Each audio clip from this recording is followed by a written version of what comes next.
ರಾಜ್ಯದ ವಿವಿಧ ಭಾಗಗಳಲ್ಲಿ ಈಗಾಗಲೇ ಮಳೆ ನಿರಂತರವಾಗಿ ಸುರಿತಾ ಇದೆ. ಅದರಲ್ಲೂ ಉತ್ತರ ಕನ್ನಡ ಜಿಲ್ಲೆಯ ಘಟ್ಟದ ಮೇಲ್ಭಾಗದಲ್ಲಿ ಸಾಕಷ್ಟು ಪ್ರಮಾಣದ ಮಳೆ ಆಗ್ತಾ ಇರುವುದರಿಂದ ಜಲಾಶಯಗಳು ಕೂಡ ಭರ್ತಿ ಆಗ್ತಾ ಇರುವಂಥದ್ದು. ನಾವೀಗ ಹೊನ್ನಾವರ ತಾಲೂಕಿನ ಗೇರುಸೊಪ್ಪದ ಡ್ಯಾಮ್ನ ಪಕ್ಕದಲ್ಲಿದ್ದೇವೆ. ನೋಡ್ತಾ ಇರ್ಬೋದು ಯಾವ ರೀತಿಯಾಗಿ ಜಲಾನಯನ ಪ್ರದೇಶದಲ್ಲಿ ನೀರು ಸಂಗ್ರಹವಾಗಿರುವ ದೃಶ್ಯವನ್ನು ನಿಮಗೆ ನಾವು ತೋರಿಸ್ತಾ ಇದ್ದೇವೆ.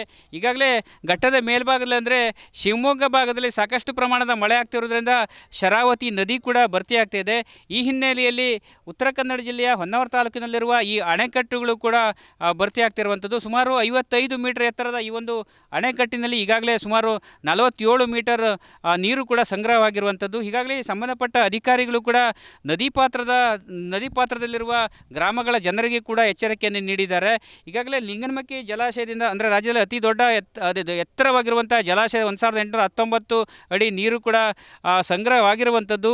ಸುಮಾರು 89% ನೀರಿನ ಪ್ರಮಾಣ ಕೂಡ ಜಾಸ್ತಿಯಾಗಿದೆ. ಹೀಗಾಗಿ ಲಿಂಗನಮಕ್ಕಿ ಜಲಾಶಯದಿಂದ ನೀರನ್ನು ಕೂಡ ಹೊರಬಿಡುವ ಕಾರ್ಯವನ್ನು ಮಾಡಿರುವಂಥದ್ದು.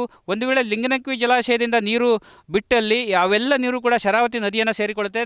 ಶರಾವತಿ ನದಿಯಲ್ಲಿರುವ ಈ ಗೇರುಸೊಪ್ಪ ಜಲಾಶಯದಲ್ಲೂ ಕೂಡ ಸಾಕಷ್ಟು ಪ್ರಮಾಣದ ನೀರು ಕೂಡ ಶೇಖರಣೆ ಆಗುತ್ತೆ. ಹೀಗಾಗಿ ಸಂಬಂಧಪಟ್ಟ ಅಧಿಕಾರಿಗಳು ಕೂಡ ಕಾಲಕಾಲಕ್ಕೆ ಪರಿಶೀಲನೆ ಕೂಡ ಮಾಡ್ತಾ ಇರುವಂಥದ್ದು. ಸುಮಾರು 55 ಮೀಟರ್ ಎತ್ತರದ ಈ ಗೇರುಸೊಪ್ಪ ಜಲಾಶಯದಲ್ಲಿ ಈಗಾಗಲೇ ಸುಮಾರು 47 ಮೀಟರ್ ನೀರು ಕೂಡ ಭರ್ತಿಯಾಗಿದೆ. ನೋಡ್ತಾ ಇರ್ಬೋದು ಯಾವ ರೀತಿಯಾಗಿ ಇಲ್ಲಿ ಒಟ್ಟು 4 ಯೂನಿಟ್ಗಳು ಕೂಡ ಕೆಲಸ ಮಾಡುತ್ತೆ.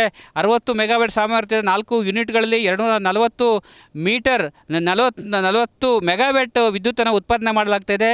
ವಿದ್ಯುತ್ ಉತ್ಪಾದನೆ ಮಾಡಿದ ಬಳಿಕ ನೀರನ್ನು ಕೂಡ ಈಗಾಗಲೇ ಹೊರಬಿಡ್ತಾ ಇದ್ದಾರೆ. ಸುಮಾರು 2,500 3,000 ಕ್ಯೂಸೆಕ್ ನೀರು ಹೊರಬಿಡ್ತಾರೆ. ಒಂದು ವೇಳೆ ಅಣೆಕಟ್ಟಿನಲ್ಲಿ ನೀರಿನ ಪ್ರಮಾಣ ಮತ್ತೆ ಜಾಸ್ತಿ ಆದಲ್ಲಿ ನಿರಂತರವಾಗಿ ವಿದ್ಯುತ್ ಉತ್ಪಾದನೆ ಮಾಡುವುದರ ಜೊತೆಗೆ ಅಣೆಕಟ್ಟಿನ 5 ಗೇಟ್ಗಳಿಂದ ನೀರು ಹೊರಬಿಡಲಾಗುತ್ತೆ. ಸುಮಾರು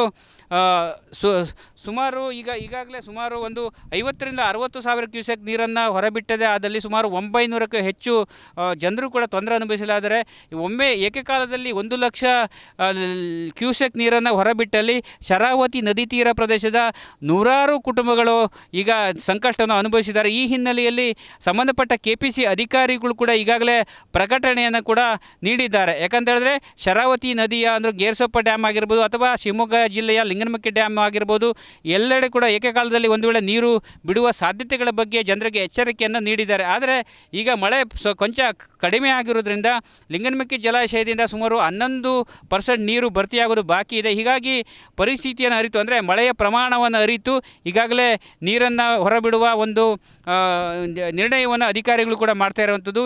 ಉತ್ತರ ಕನ್ನಡ ಜಿಲ್ಲಾಧಿಕಾರಿಗಳು ಕೂಡ ಇವತ್ತು ಗೇರುಸೊಪ್ಪ ಜಲಾಶಯವನ್ನು ಪರಿಶೀಲನೆ ಮಾಡಿದ್ದಾರೆ. ಇಲ್ಲಿ ನೀರಿನ ಮಟ್ಟದ ಬಗ್ಗೆ ಅಧಿಕಾರಿಗಳನ್ನು ಮಾಹಿತಿ ಪಡೆದುಕೊಂಡಿದ್ದಾರೆ. ಅದರ ಜೊತೆಗೆ ಭಟ್ಕಳ ಉಪವಿಭಾಗಾಧಿಕಾರಿಗಳು ಕೂಡ ಜಿಲ್ಲಾಧಿಕಾರಿಗಳ ಜೊತೆಗೆ ಕೂಡ ಇದ್ದರು. ನೋಡ್ತಾ ಇರ್ಬೋದು ಶರಾವತಿಯ ಅಣೆಕಟ್ಟಿನ ಹಿನ್ನೂರು ಅಂದರೆ ಮುಂದಿನ ಪ್ರದೇಶ ಯಾವ ರೀತಿಯಾಗಿದೆ ಎಂಬ ದೃಶ್ಯವನ್ನು ನಿಮಗೆ ತೋರಿಸ್ತಾ ಇದೆ. ಗೇರುಸೊಪ್ಪ ಅಣೆಕಟ್ಟಿನ ಒಂದು ಕೆಳಭಾಗದ ದೃಶ್ಯದಲ್ಲಿ ಈಗಾಗಲೇ ನೀರು ಕಡಿಮೆ ಇದ್ದರೂ ಕೂಡ ಶರಾವತಿ ನದಿ ಬಹಳ ವಿಸ್ತಾರವಾಗಿರೋದ್ರಿಂದ ಇಲ್ಲಿ 1 ಲಕ್ಷ ಕ್ಯೂಸೆಕ್ ನೀರು ಬಿಟ್ಟರೂ ಕೂಡ ಒಂದೇ ಸಮನೆ ತುಂಬೋದಿಲ್ಲ. ಆದರೆ ಮೇಲ್ಭಾಗದಲ್ಲಿ ಅಧಿಕ ಪ್ರಮಾಣದ ಮಳೆ ಸುರಿದಲ್ಲಿ ಮತ್ತೆ ನಿರಂತರವಾಗಿ ವಿದ್ಯುತ್ತನ್ನು ಉತ್ಪಾದನೆ ಮಾಡೋದ್ರ ಜೊತೆಗೆ ಅಣೆಕಟ್ಟಿನ 5 ಗೇಟ್ಗಳ ಮೂಲಕ ನೀರು ಹೊರಬಿಡಲಾಗುತ್ತೆ. ಆಗ ಮಾತ್ರ ಜನ ಅಂದರೆ ಶರಾವತಿ ನದಿ ತೀರದ ಎಡ ಮತ್ತು ಬಲದಂಡೆ ಪ್ರದೇಶದ ನಾಗರಿಕರು ಕೂಡ ತುಂಬ ತೊಂದರೆ ಅನುಭವಿಸ್ತಾರೆ. ಮುನ್ನೆಚ್ಚರಿಕೆಯಾಗಿ ಸಂಬಂಧಪಟ್ಟ ಜಿಲ್ಲಾಡಳಿತ ಕೂಡ ಈಗಾಗಲೇ ಕಾಳಜಿ ಕೇಂದ್ರವನ್ನು ಕೂಡ ತೆರೆದಿದೆ. ಅಂದರೆ ಯಾವುದೇ ರೀತಿಯ ಒಂದು ಮುನ್ನೆಚ್ಚರಿಕೆ ತೊಂದರೆ ಆದಲ್ಲಿ ಕಾಳಜಿ ಕೇಂದ್ರಕ್ಕೆ ಎಲ್ಲರನ್ನೂ ಸ್ಥಳಾಂತರ ಮಾಡುವ ಒಂದು ಉದ್ದೇಶವನ್ನು ಕೂಡ ಹೊಂದಿರುವಂಥದ್ದು. ಒಟ್ಟಿನಲ್ಲಿ ಈಗ ಮಳೆ ಕೊಂಚ ಬಿಡುವು ಪಡೆದುಕೊಂಡಿದ್ದರೆ ಜನ ನೆಮ್ಮದಿಯ ನಿಟ್ಟುಸಿರು ಬಿಟ್ಟಿದ್ದಾರೆ. ಕಾಳಜಿ ಕೇಂದ್ರವನ್ನು ರೆಡಿ ಮಾಡಿಕೊಳ್ಳಲಾಗಿದೆ. ಆದರೆ ಒಂದು ವೇಳೆ ನಿರಂತರವಾಗಿ ಮಳೆ ಸುರಿದಾದಲ್ಲಿ ಅಣೆಕಟ್ಟಿನಿಂದ ನಿರಂತರವಾಗಿ ನೀರು ಬಿಟ್ಟಿದ್ದಾದಲ್ಲಿ ಜನ ತೊಂದರೆ ಅನುಭವಿಸಲಿದ್ದಾರೆ. ಕ್ಯಾಮ್ರಾ ಪರ್ಸನ್ ಕಿಶನ್ ಗುರು ಜೊತೆ ನಾನು ಶೇಷಗಿರಿ ಮುಂಡಳ್ಳಿ, ರಿಪಬ್ಲಿಕ್ ಕನ್ನಡ, ಕಾರವಾರ. ಅದಕ್ಕಾಗಿ ನಾವು AC ಅವರು ಮತ್ತು ಇಲ್ಲಿ KPCL ಅವರ ಜೊತೆಗೆ ಸ್ಥಳ ಪರಿಶೀಲನೆ ಮಾಡಿದ್ದೀವಿ. At around 11 o'clock 6,000 cusecs water ಅವರು ಲಿಂಗನಮಕ್ಕಿಯಿಂದ ರಿಲೀಸ್ ಮಾಡಿದ್ದಾರೆ. ಅದು ಪ್ಲಸ್ ನಮ್ಮ ಕ್ಯಾಚ್ಮೆಂಟ್ ಇದೆ, ಗೇರುಸೊಪ್ಪಗೆ ಕ್ಯಾಚ್ಮೆಂಟ್ ಏರಿಯಾ ಇದೆ, ಅಲ್ಲೂ ಕೂಡ ಒಂದು 6,000 7,000 ಕ್ಯೂಸೆಕ್ಸ್ ಅಕ್ಯುಮುಲೇಟ್ ಆಗುತ್ತೆ. ಸೊ ಒಟ್ಟು ಸೇರಿ ಅರೌಂಡ್ 12,000 to 15,000 ವಾಟರ್ ನಮ್ಮ ಗೇರುಸೊಪ್ಪಗೆ ರೀಚ್ ಆಗುತ್ತೆ. It will reach within 3 to 4 hours ಇಲ್ಲಿ ಗೇರುಸೊಪ್ಪನಲ್ಲಿ ರೀಚ್ ಆಗುತ್ತೆ. ರೀಚ್ ಆದ ತಕ್ಷಣ ಇಲ್ಲಿ ಔಟ್ಫ್ಲೋ ನಾವು ಶುರು ಮಾಡ್ತೀವಿ. ಮ್ಯಾಕ್ಸಿಮಮ್ ಅಪ್ ಟು 20,000 ರಿಲೀಸ್ ಮಾಡ್ತೀವಿ ಅಂತ ನಮಗೆ KPCL ಅವರು ಹೇಳಿದ್ದಾರೆ. ಸದ್ಯಕ್ಕೆ ನಾವು ಆನ್ ಅ ಸೇಫ್ಟಿ ಪ್ರಿಕಾಷನ್ ಇಲ್ಲಿ ಎಷ್ಟು ಮನೆ ಇದೆಯೋ ಅರೌಂಡ್ 163 ಫ್ಯಾಮ್ಲೀಸ್ 50,000 ಕ್ಯೂಸೆಕ್ಸ್ ರಿಲೀಸ್ ಆಗಿದ್ದರೆ 163 ಫ್ಯಾಮ್ಲೀಸ್ ಅಫೆಕ್ಟ್ ಆಗಬಹುದು. ಸೊ 163 ಫ್ಯಾಮ್ಲೀಸ್ ಕೂಡ ನಮ್ಮ ತಹಶೀಲ್ದಾರ್ ಮತ್ತು ಇಒ ಸೇರಿ ಇವ್ಯಾಕ್ಯುಯೇಟ್ ಮಾಡಿ ರಿಲೀಫ್ ಸೆಂಟರ್ಸಲ್ಲಿ ಆಲ್ರೆಡಿ ನಾವು ನೋಡ್ಕೊಳ್ತಾ ಇದ್ದೀವಿ. ರಿಲೀಫ್ ಸೆಂಟರ್ಸಲ್ಲಿ ಲಾಸ್ಟ್ ವೀಕ್ ಇಒ ಮತ್ತು ತಹಶೀಲ್ದಾರ್ ಸೇರಿ ಒಂದು ಇನಂಡೇಷನ್ ಮ್ಯಾಪ್ ಮಾಡಿದ್ದಾರೆ. ಸೊ ಅದು ಪ್ರಕಾರ anything less than 50,000 up to 50,000 ಬಂದರೆ 163 ಫ್ಯಾಮ್ಲೀಸ್ ಆಗುತ್ತೆ. ಸೊ ನೆಕ್ಸ್ಟ್ ನೆಕ್ಸ್ಟ್ 1-2 ಡೇಸ್ನಲ್ಲಿ ಅಷ್ಟು ಮಾತ್ರ ಕವರ್ ಆಗೋದು. 163 beyond that will be 986 families next ಲೆವೆಲಲ್ಲಿ 986 ಫ್ಯಾಮಿಲೀಸ್ ಅಫೆಕ್ಟ್ ಆಗ್ತಾರೆ. Beyond that will be 2,000 families. After that will be 3,500 families. ಅಂದಾಜು ಹೇಳ್ತಾ ಇದ್ದೀನಿ, ಎಕ್ಸಾಕ್ಟ್ ನಂಬರ್ ಹೇಳ್ತಾ ಇಲ್ಲ.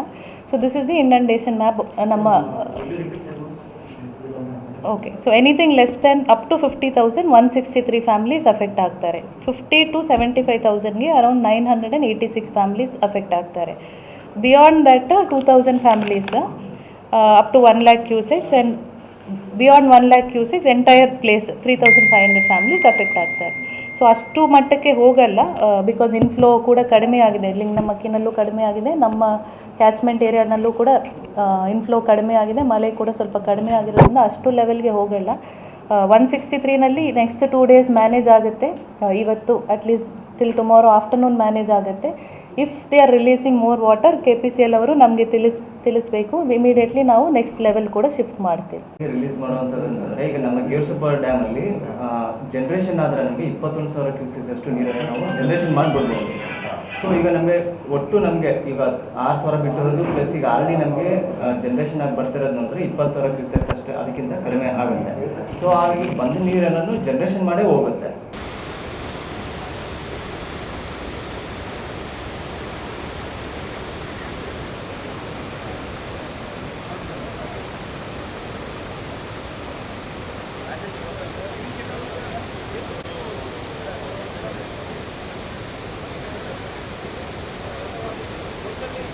ನೀರು ಎರಡೂನೇ ಈಗ ಡ್ಯಾಮ್ ಇದನ್ನಿದೆ, ಈಗ ನಾವು ಇಲ್ಲಿ ಡ್ಯಾಮಲ್ಲಿ ಇದ್ದೀವಿ. ಡ್ಯಾಮ್ ಬಗ್ಗೆ ನಾನು ಎಕ್ಸ್ಪ್ಲೇನ್ ಮಾಡ್ಕೊಂಡು ಹೋಗಿ